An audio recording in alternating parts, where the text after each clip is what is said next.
Good morning, it's Karen from Simply Living for Him. I am here to do my daily encouragement video from God's Word. I hope that you find these videos to be a blessing in some way. If you do, I'd love to hear from you. Share it with a friend and comment and let me know what you think. So back in the beginning of 2020, I wrote in my journal right there at the beginning of the year in January 1st, I wrote in my journal, before I knew what was coming down the line in 2020, I wrote for my prayer for 2020 was, Lord, please don't let ease be an idol. I asked the Lord really to not let me depend upon an easy life, because if you have an easy life or easy circumstances, it's very easy then to not depend on the Lord, right? And I remember thinking, like, I'm not asking for bad things to happen, but I'm asking to not let me think that if things are easy, like that's like that's the purpose of my life, right? Like when I said, don't make it an idol, like I'm not always chasing after the easy, the comfortable, the known, right? That I'm stepping out in uncomfortable situations. I'm embracing things that might not be easy because I know that God is still in them working. And, I'm not chasing after just my comfort and my ease. And so sometimes it's like, be careful what you wish for, right? Because then we all know 2020 was by no means easy for anyone. And I don't think 2021 has been quite easy either. But yet in it, I also see so many good things. So I am thankful that it wasn't easy because I have grown closer to the Lord. I've started these devotionals. I started the Simply Living for Him online women's community because of the pandemic. I've been in the Word more than ever. I've grown so much closer to the Lord. In fact, when I had COVID myself, I saw so many things that were good that came out of that situation. And so those are the kind of eyes I want to continue to have, the eyes that see God working in all things, and not just my earthly eyes where it's like, I want ease, I want comfort, I want my life to be the way I want it to be. So we're doing a study on Hebrews 11 in our community starting in January, and I've been reading through it a lot, obviously preparing for it. And Hebrews 11, I'd encourage you to read the whole thing today. I'm going to give you a little snippet for this devotional, but I'd encourage you to read the whole thing because it's what's known as the chapter, with the heroes of faith. And it goes through a list of those who came before us.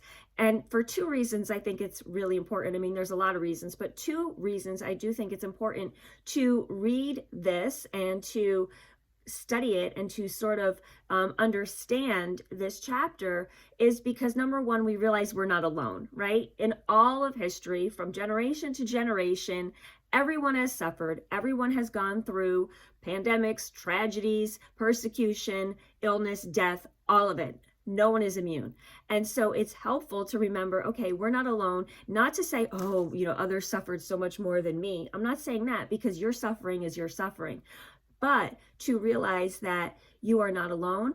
All of us will go through tribulations and trials, and that's part of life. And then to see, the second reason is to see how God works through it, how God has worked in all those people's lives, and to see that there is always purpose, and that, God is working in all things. So, talk about not asking for a life of ease. Read through Hebrews 11 and remind yourself what some of these heroes of faith went through. It says down here, starting in verse 33, by faith, these people overthrew kingdoms, ruled with justice, and received what God had promised them. They shut the mouths of lions, quenched the flames of fire, escaped death by the edge of a sword. Their weakness was turned to strength.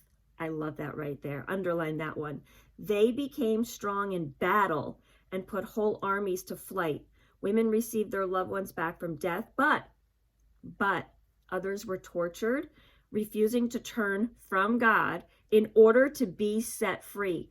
These heroes of faith, they got it. They knew this life wasn't all there is. They did not deny the Father in order to have comfort here on earth. They knew that they were ultimately set free. Their ultimate comfort was in heaven.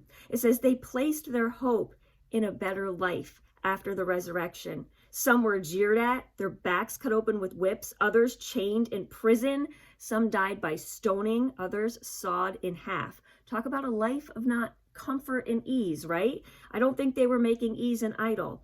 Others were killed with the sword, and it goes on and on. So I would love for you to read through that yourself. Come join us in the community. It's simplylivingforhim.com/community. If you want to do the study with us starting in January, it's completely free. And we just do it very simple. We just go through the chapter a little bit each week, and we discuss all throughout the week. It's not complicated. It's no big commitment. It's really about getting you into the word. But I think it's so important to study these things and to remember we are not supposed to have a life of ease. We are not promised a life of ease, but we can know that our ultimate reward is going to be in heaven someday. So we look at this earth in the perspective of, no, we don't want to like say bring on, suffering, but we also know that even in suffering, that God is working for all things, and that he will give us strength to get through it. It's like when I had COVID, I remember thinking like, this is the thing that I worried about, or, many of us worried about for so long. You hear about on the news. It's like all of a sudden I have it. And it's like, you know what?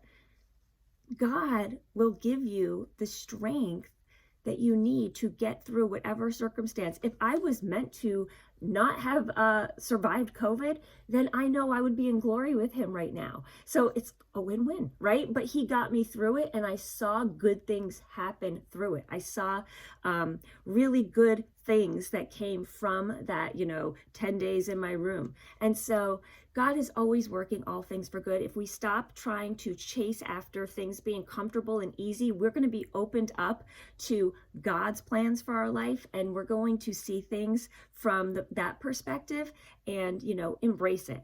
Like I said, we're not saying like bring on the suffering. I have to suffer in order to see God, but we also have to say it will happen.